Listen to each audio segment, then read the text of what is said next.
কথা তিক্ত হলেও সত্য। আমরা যত শিক্ষিত হচ্ছি, যত মার্জিত হচ্ছি, নিজেকে যত আধুনিক মনে করছি, আমাদের বিবেক, আমাদের আকল ততই অধপতিত হচ্ছে। আমাদের বিবেক কিন্তু শিক্ষিত হচ্ছে না। আধুনিকতার নামে, মডার্ন যুগের নামে এই অশ্লীলতা, জেনা, ব্যভিচার, পরকীয়া দিনের পর দিন, মাসের পর মাস বেড়েই চলছে আর থামছে না। কত সালিশ, কত বিচার, কত মামলা মোকদ্দমা হচ্ছে, কিন্তু কেউ সংশোধন হচ্ছে না।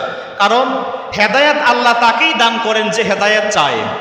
হেদায়াতের পথে যে চলবে না, আল্লাহ রাব্বুল আলামিন তাকে হেদায়াত দেবেন না। জানার মতো, ব্যভিচারের মতো অশ্লীল কাজ যে ব্যক্তি করবে, আমার আল্লাহ রাব্বুল আলামিন পবিত্র কোরআনুল কারিমে ভয়ঙ্কর আযাব এবং শাস্তির কথা তুলে ধরেছেন। আল্লাহ রাব্বুল আলামিন পবিত্র কোরআনুল কারিম সূরা নূরের স্পষ্ট ভাষায় বলে দিয়েছেন, অবিবাহিত ছেলে কি মেয়ে যদি জেনার মতো, ব্যভিচারের মতো মহা পাপে জড়িয়ে পড়ে, দুনিয়াতে তার কি শাস্তি। আল্লাহ রাব্বুল আলামিন বলেন, আয-যানিয়াতু ওয়াজ-যানি ফাজলিদু কুল্লা ওয়াহিদিম মিনহুমা মিআতা জালদাতিন ওয়া লা তা'খুযু বিহিমা রা'ফাতুন ফি দীনিল্লাহ ইন কুনতুম তু'মিনুনা বিল্লাহি ওয়াল ইয়াউমিল আখির ওয়ালিয়াশহাদ আযাবাহুমা তা'iফাতুম মিনাল মুমিনিন। অবিবাহিত নারী, অবিবাহিত পুরুষ, সে যদি এই মহাপাপ জেনায় জড়িয়ে পড়ে, তাহলে তার দুনিয়াতে শাস্তি হচ্ছে 100টি বেত্রাঘাত। আল্লাহ বলেন, এদের শাস্তি দেওয়ার ক্ষেত্রে, আল্লাহর বিধান কার্যকর করার ক্ষেত্রে এই অপরাধীদের চেহারার দিকে তাকিয়ে কোনো মায়ার বন্ধন যেন তোমাদেরকে শাস্তিকে লাঘব করে না দেয়। যদি তোমরা আল্লাহ এবং পরকাল দিবসের প্রতি ঈমান এনে থাকো, বিশ্বাস এনে থাকো।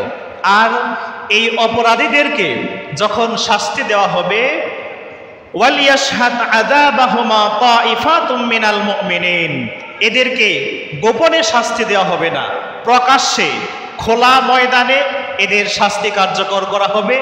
আর মুমিনদের বিশাল একটি জামাত, ইমানদারদের বিশাল একটি দল যেন স্বচক্ষে এই শাস্তি দিতে দেখে, যাতে করে জেনা, ব্যভিচার, পরকীয়া নামক এই অশ্লীল গর্হিত কাজ একেবারে শিকড় থেকে মূলোৎপাটন করে দেওয়া যায়। যারা দেখবে তারাও যেন এই হারাম কাজ থেকে নিজেদেরকে রক্ষা করতে পারে। আর অবিবাহিত নারী পুরুষ যারা করলে, ইমাম শাফি, ইমাম মালিক, ইমাম আহমদ বিন হাম্বল রহিমাহুমুল্লাহ এদের মতে 100টি বেত্রাঘাত এবং 1 বছরের জন্য এদেরকে সমাজচ্যুত করা হবে, দেশান্তর করা হবে, মুসাফিরি দূরত্বের সমান। 1 বছরের মধ্যে সে আর এলাকায় ঢুকতে পারবে না। এটা বাকি 3 মাযহাবের ইমামদের অভিমত। হানাফি মাযহাবের মহান ইমাম, ইমাম আজম আবু হানিফা রহমাতুল্লাহি আলাইহি, তিনি বলেন, জেনাকার নারী পুরুষ অবিবাহিত হলে এদেরকে কেবল 100টি দর্রা মেরেই এদের শাস্তি ক্ষান্ত হবে, দেশান্তর হবে না। তাহলে দেখেন, দুনিয়াতে যদি এদের শাস্তি কোনোভাবে না হয়, এরা যদি এই শাস্তি থেকে বেঁচে যায়, হাসরের ময়দানে অবশ্যই আল্লাহ রাব্বুল আলামিন এদের শাস্তি কায়েম করবেন। দুনিয়ার সাধারণ চাবুক বেত দিয়ে নয়, জাহান্নামের আগুনের চাবুক দিয়ে এদেরকে বেত্রাঘাত করবে। একটা জাহান্নামের চাবুকের বেতের আঘাতে সে এত বিকট চিৎকার দিবে, সেই চিৎকারের ধ্বনি যদি দুনিয়াতে কোনো মানুষ শুনতো, ওই সময় দুনিয়াতে একটা জীব, মানুষ, দানব কেউ বেঁচে থাকতে পারতো না, পারবে না। তানবিহুল গাফিলিন কিতাবে আবুল আইস সাবরকান্দি রহমাতুল্লাহি আলাইহি তিনি লিখেন, যে বিবাহিত নারী পুরুষ এরা যদি যারা ব্যভিচার করে এদের শাস্তিটা তাহলে কি হবে? এদের শাস্তি হচ্ছে বিবাহিত নারী পুরুষ, সে পুরুষ হোক নারী হোক, আল্লাহর বিধান হচ্ছে পাথর মেরে পুরুষকে নাভি পর্যন্ত গর্তে গেড়ে, মহিলাকে বুক পর্যন্ত গেড়ে পাথর মেরে যে পর্যন্ত তার মৃত্যু না আসবে পাথর মারতেই হবে। যখন মৌত হয়ে যাবে পাথর মারা বন্ধ, অর্থাৎ পাথর মেরে রজম করে তাকে শাস্তি দিতে হবে। হযরত আবু হুরায়রা রাদিয়াল্লাহু তাআলা আনহু থেকে একটা বিশুদ্ধ হাদিস বর্ণনা করেছেন ইমাম আবু লাইস সামরকান্দি রহমাতুল্লাহি আলাইহি। তিনি বলেন, দুই ব্যক্তি রাসূল করিম সাল্লাল্লাহু আলাইহি ওয়াসাল্লামের কাছে একটা মামলা নিয়ে আসলো, বিচার নিয়ে আসলো। এক ব্যক্তি বলল, ইয়া রাসূলুল্লাহ, ইয়া হাবিবাল্লাহ, আমি একটি অভিযোগ করতে চাই। অভিযোগটি হলো, আমার সাথে যে লোক দেখছেন ওনার ছেলে আমার বাড়িতে কাজ করত, মজদুর ছিল। এই ছেলেটা আমার স্ত্রীর সাথে জেনা করেছে। আপনি আল্লাহর বিধান মোতাবেক, কোরআনের বিধান মোতাবেক এর বিচার করে দিন। অপর ব্যক্তি ছেলের বাবা বলল, ইয়া রাসূলুল্লাহ, ইয়া হাবিবাল্লাহ, আমি একটু কথা বলতে চাই, আমাকে কথা বলার অনুমতি দেওয়া হোক। আল্লাহ রাসূল বললেন, তুমি কি বলবা বলো। রাসূলুল্লাহ সাল্লাল্লাহু আলাইহি ওয়াসাল্লামের দরবারে দাঁড়িয়ে ছেলের পিতা বলল, ইয়া রাসূলুল্লাহ, আমি এলাকার জ্ঞানী গুণীজনের কাছে গিয়েছিলাম, তাদের কাছে পরামর্শ করলাম। তারা বলল যে তোমার ছেলেকে বাঁচাতে হলে জরিমানা স্বরূপ 100 মেষ বা 100 ছাগল এবং একটা দাসী দিয়ে দাও। আল্লাহর হাবিব সাল্লাল্লাহু আলাইহি ওয়াসাল্লাম বললেন, না, এটা খোদার আইন নয়। তোমার ছেলে বিবাহ করে নাই, অবিবাহিত, আর ওনার স্ত্রী তিনি বিবাহিতা একজন মহিলা। তোমার ছাগল মেষ তুমি ফেরত পাবে, তোমার দাসীও তুমি ফেরত পাবে। রাসূলুল্লাহ সাল্লাল্লাহু আলাইহি ওয়াসাল্লাম হযরত উনাইস রাদিয়াল্লাহু আনহুকে বললেন, উনাইস, আগামীকাল সকালবেলা তুমি ওই লোকটার বাড়িতে যাও, গিয়ে খোঁজ নিয়ে দেখো সত্যিই ওই মহিলা ব্যভিচার করেছে কিনা।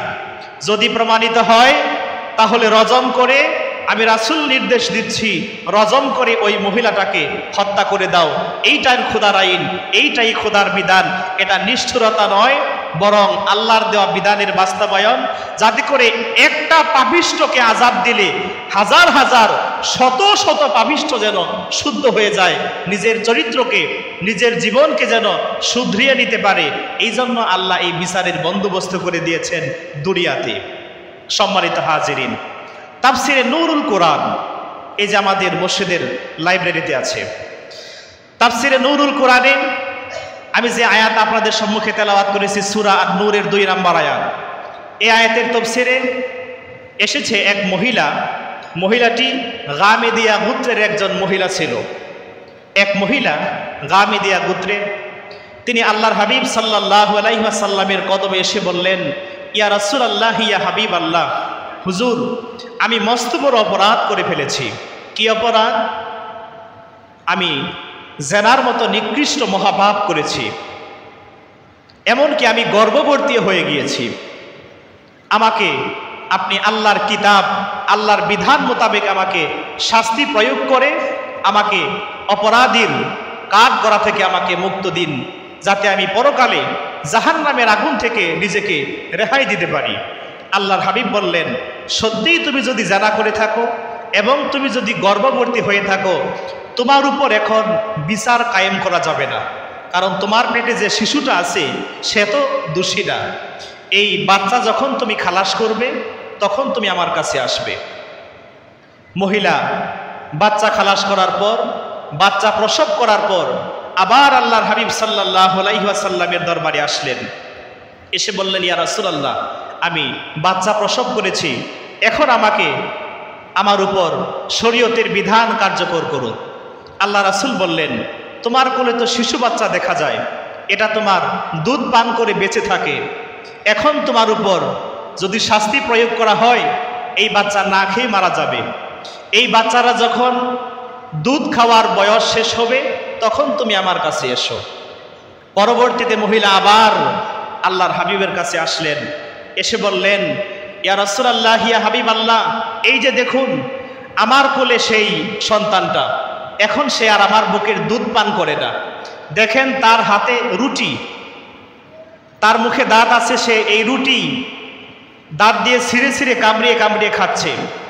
এখন আমার উপর আল্লাহর যে বিধান, আল্লাহর যে আইন, কোরআনের যে আইন, সেই আইন বাস্তবায়ন করে আমাকে আপনি এই মহাপাপ থেকে আমাকে মুক্তি দান করুন।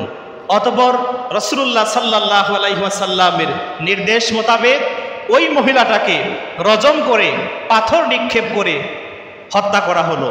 শরীয়তের বিধান, শাস্তি কায়েম করা হলো। আল্লাহর হাবিব সাল্লাল্লাহু আলাইহি ওয়াসাল্লাম ওই মহিলার জানামাজ পড়ার জন্য, ইমামতির জন্য সামনে অগ্রসর হচ্ছেন। হযরতে ওমর রাদিয়াল্লাহু তাআলা আনহু বললেন, ইয়া রাসূলুল্লাহ, ইয়া হাবিবাল্লাহ, আপনি এই মহিলার জানাজার নামাজ পড়াচ্ছেন, অথচ এই মহিলা ব্যভিচারী। আল্লাহর হাবিব বললেন, রে ওমর, তুমি তো জানো না, আমি রাসূল জেনেছি, বুঝতে পেরেছি, আল্লাহ আমার কাছে ওহী করেছেন, জানিয়েছেন এই মহিলাটিকে যখন রজম করা হচ্ছিল, এর পূর্বে এই মহিলা এমন ভাবে তওবা করেছে, আমার আল্লাহ রাব্বুল আলামিন এই মহিলাটির তামাম জিন্দেগির সব গুনাহগুলোকে মাফ করে মহিলাটাকে আল্লাহ রাব্বুল আলামিন নিষ্পাপ শিশুর মতো মাসুম বানিয়ে দিয়েছেন। সুবহানাল্লাহ। আল্লাহ রাসূল বললেন, রে ওমর, এই মহিলা যে তওবা করেছে, এই মহিলার তওবাটাকে যদি মদিনার ৭০ জন গুনাহগারের মধ্যে বন্টন করে দেওয়া হয়, ৭০ জন গুনাহগার সবাই নিষ্পাপ মাসুম হয়ে যাবে।